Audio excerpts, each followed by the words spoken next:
wasiirka wasaaradda warfaafinta Somaliland Cismaan Cabdilaahi Saxardiid Cadaani ayaa guud ahaanba shacbi weynaha Somaliland cod dheer ugu sheegay inay si nabad ah ku codeeyaan isla markaasina bulshadu ay xogta la wadaagto haddii ay arkaan wax amniga khalkhal gelinaya ciidamada Jamhuuriyadda Somaliland iyo guud ahaanba laamaha ammaanka. Cismaan Cabdilaahi Saxardiid Cadaani oo arrintaasi ka hadlaya waxa uu yiri madaxweynaha qaranka Jamhuuriyadda Somaliland Ilaahay cimrigiisa raajay mudane Axmed Maxamed Maxamuud Silaanyo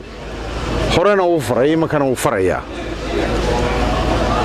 in la ilaaliyo nabadgelyada qaranka Jamhuuriyadda Somaliland inay ummadda Jamhuuriyadda Somaliland ama shacabka Jamhuuriyadda Somaliland meel kasta ay joogaan ay noqdaan indhihii iyo dhagihii ciidamada qalabka sida ee Jamhuuriyadda Somaliland haddii ay yihiin ciidamada booliiska haddii ay yihiin ciidamada militariga haddii ay yihiin ciidamada asluubta iyo haddii ay yihiin sirdoonka qaranka Jamhuuriyadda Somaliland waxa la farayaa qof kasta Jamhuuriyadda Somaliland inuu u gudbiyo ama uu xogta la wadaago wixii ka baxsan dareena uu arko nabadgelyada qaranka Jamhuuriyadda Somaliland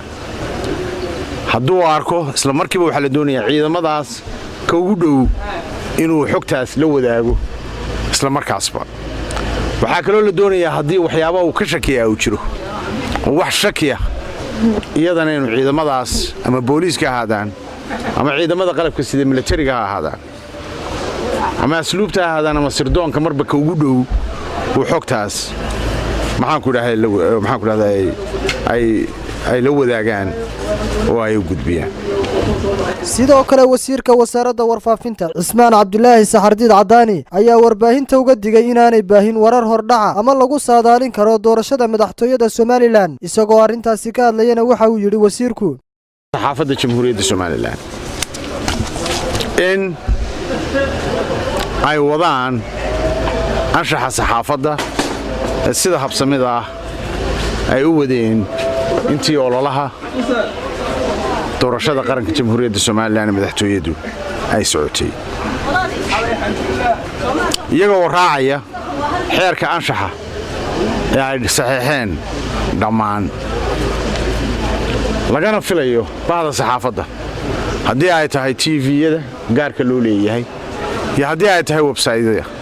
gaarka loo leeyahay iyo haddii ay tahay jaraa'idka intaba inay ilaaliyaan anshaxa